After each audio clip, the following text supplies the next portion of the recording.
زموږ سره ټاپک دی deriving a possible formula. د ډایمنشنل انالیسز یا د ډایمنشن د ټولو نه ښایسته خوبي یوه دا ده چې په دې باندې موږ فارموله چې کوم دی نو یو پاسیبل فارموله به موږ ډیرایو کولی شو د ډایمنشن په مدد سره.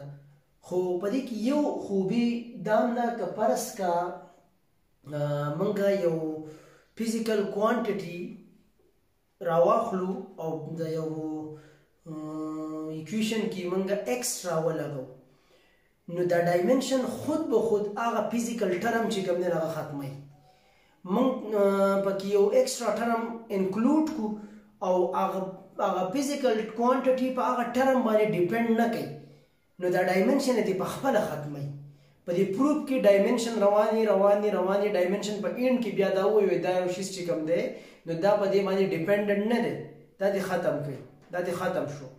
نو تاسو دلته کې هم ما داسې یو طریقه پکې کړله، تاسو اوس په دې باندې پوه شئ چې هاو یو فزیکل کوانټیټي ډیپینډنټ نه ده نو دا څنګه ختموي دا ډایمنشن. نو تاسو دې ته لږ غوږ کېږئ.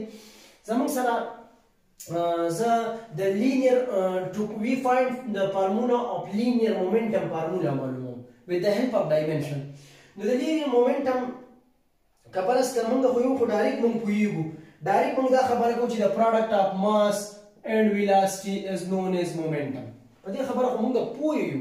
خو که فار ایگزامپل زه داسې ووایم چې یو آبجکټ دی او دا موشن کوي، مطلب یو آبجکټ موشن کوي او په یو خاص مومنټم سره، او زه ان ټرم اف موشن د دې باډي مومنټم ډیفاین کوم، لکه صرف ماس او ویلاسټي طرف ته پکې نظم موشن یادوم. نو په موشن کې بیا ویلاسټي هم انکلوډ ده، په موشن کې اکسلریشن هم انکلوډ دی. ټیک شو؟ نو دا اکسلریشن پکې هم انوالو کېږي زموږ سره په موشن کې. نو ما دغه طرف ته لږ یو خبره کړله، لکه ما داسې ولیکو دا مومنټم از ډایرکټلی پروپورشنل ټو ماس، مومنټم از ډیپینډ اپان ماس، momentum is depend upon velocity, momentum is depend upon acceleration. درې وانه terms ما include کړو د دې لپاره چې زه دا سوچ کوم په دې ټایم کې چې دا momentum چې کوم دی نو دا motion دی. نو په motion کې زما سره velocity منوالي، په motion کې زما سره acceleration منوالي. نو په دې کې اوس موږ دا خبره explain کوو چې آیا دا momentum چې کوم دی نو په دې درې وانه شیزونو باندې ډیپند کوي د motion او کنه په دې او په دې باندې ډیپند کوي او په دې باندې نه کوي. نو دا خبره اوس موږ ډایمنشن موږ ته پروف کوي چې په کوم یو شی باندې ډیپند کوي هغه ما ته مخې ته راولي او چې په کوم ډیپند نه کوي بل لري کې په خپل.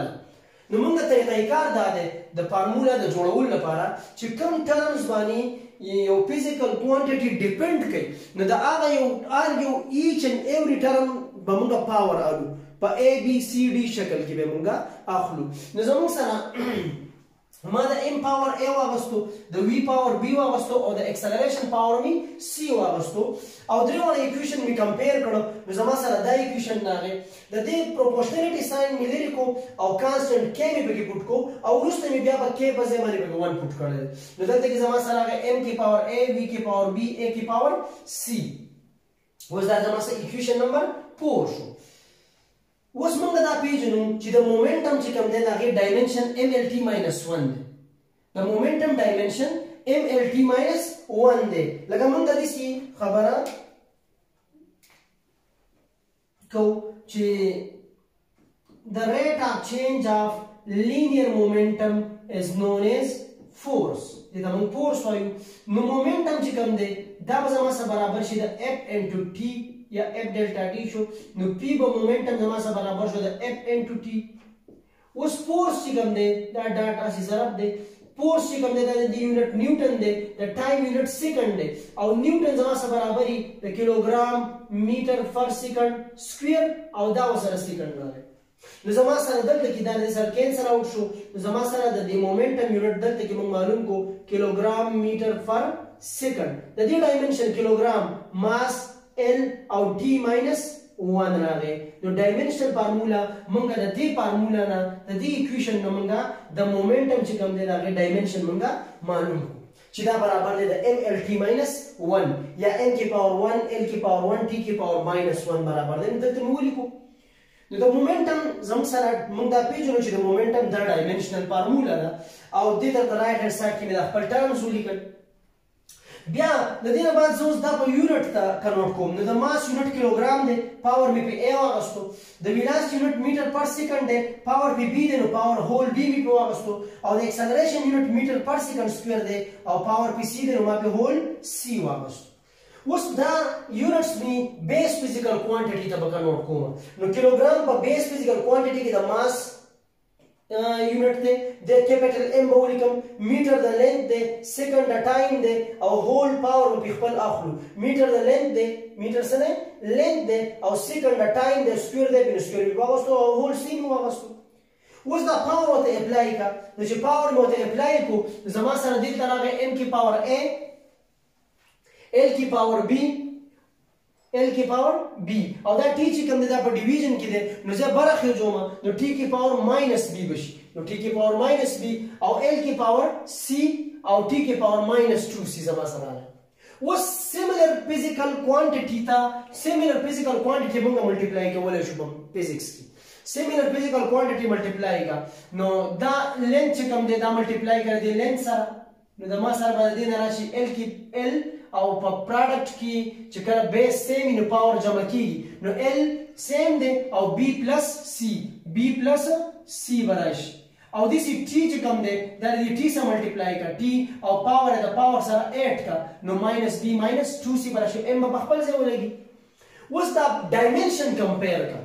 نو ډایمنشن کمپیر کو، نو د ماس ډایمنشن کمپیر کا. نو ماس ډایمنشن ما ویلو پاور ته وایي. نو ډایمنشن کمپیر کا، نو a is equal to 1، a is equal to 1, b plus c is equal to 1, b plus c is equal to 1 per length, and per time minus b minus 2c is equal to minus 1 راغی. نو د دې نه ماینس کامن ما واغستو، دا b plus c شي، دا ماینس پر ماینس سره زما سره څه شي کینسل اوټ شي، نو b plus 2c is equal to 1 براشي.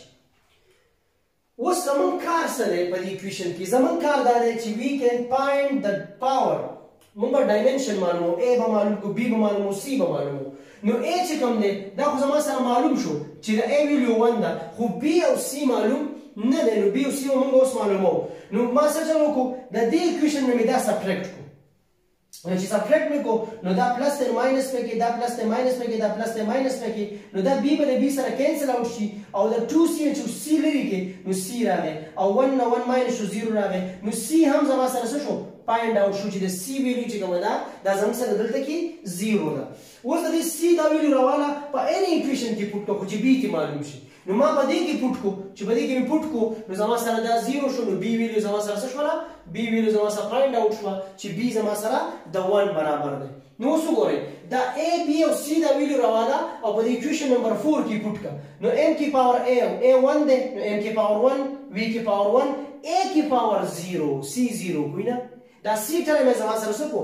دا c دا پاور 0 راوستو. د دې مطلب دا شو چې مومنټم چې کوم دی it does not depend upon acceleration. دا په acceleration باندې ډیپند نه کوي بلکې په ماس باندې ډیپند کوي او په ویلاسټي باندې ډیپند کوي. او هغه فارموله یې موږ ته څه کړله؟ پروف کړله. نو د ډایمنشنل انالیسس کې په پاسبل فارموله کې دا یو غټه خوبي ده چې کوم ټرمز باندې ډیپند نه کوي نو هغه ټرمز د ډایمنشن خود به خود لري کوي، دا د لري شو د ختم کوي، په دې باندې ډیپند نه کوي او په دې کوم چې ډیپند کوي نو هغه موږ ته پروف کوي. I hope چې کلیر وي ان شاء الله، څه پرابلم باندې. اوس د دې نه بعد زه په نیکسټ لیکچر کې به زه ایکسپلین کوم لیمیټیشن اف ډایمنشنل انالیسس به ډیفاین کوم. نو چې ډایمنشنل انالیسس لیمیټیشن څه دي، آیا د کوم حد پورې د موږ ته خبرې ایکسپلین کړې او د کوم حد پورې دا خبرې موږ ته نه ایکسپلین کړې، کوم ځای کې دا ډایمنشنل انالیسس موږ ته یا د ډایمنشن چې کوم دی دا موږ ته پاتې راځي چې یاره په دې خبره کې زه دا خبره نشم ډیفاین کولی، دا خبره نشم پروف کولی، په دې ځای کې دا چل نشم کولی. نو دا لیکچر چې کوم دی دا خبرې به زه په نیکسټ لیکچر کې ایکسپلین کوم. تھینک یو.